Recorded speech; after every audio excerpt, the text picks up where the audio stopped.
In today's video, I'm going to teach you how to troubleshoot and resolve error 195 when installing Adobe software.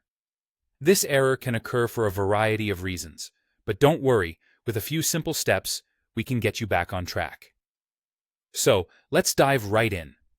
First and foremost, let's check that your system meets the necessary requirements.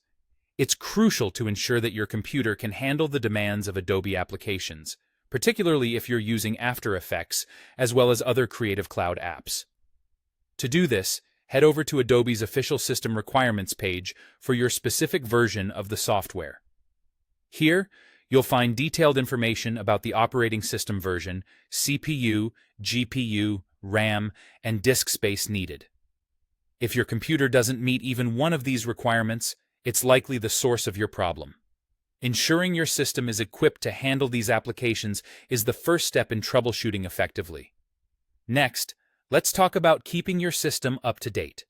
Make sure your operating system is fully updated by installing all pending updates, and don't forget to restart your machine afterward. It's not just the OS that needs attention. Your GPU drivers are essential too, so be sure to update those as well, whether you're using NVIDIA, AMD, or Intel graphics. Keeping these drivers current can prevent compatibility issues that might be causing error 195, as community feedback has suggested this step has resolved similar problems for other users. Now, onto any older versions of Adobe software you might have lurking on your system. These can often interfere with new installations and lead to issues like error 195. Take a moment to uninstall any previous versions of After Effects, Premiere, Photoshop, and even the Adobe Creative Cloud desktop app, if necessary.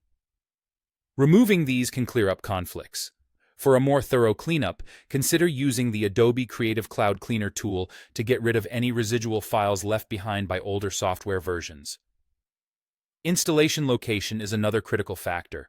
Some users have found that installing Adobe software on a drive other than the system drive can be problematic, specifically triggering error 195. Make sure you're installing the software on your main drive, the one where your operating system is installed. This will help avoid path and write permission issues often associated with auxiliary drives. By following these steps, you should be well on your way to resolving error 195. Remember, compatibility, updates, and a clean installation procedure are your best friends when it comes to successfully installing Adobe applications. Thanks for tuning in, and if you found this video helpful, don't forget to like and subscribe for more troubleshooting tips and creative insights.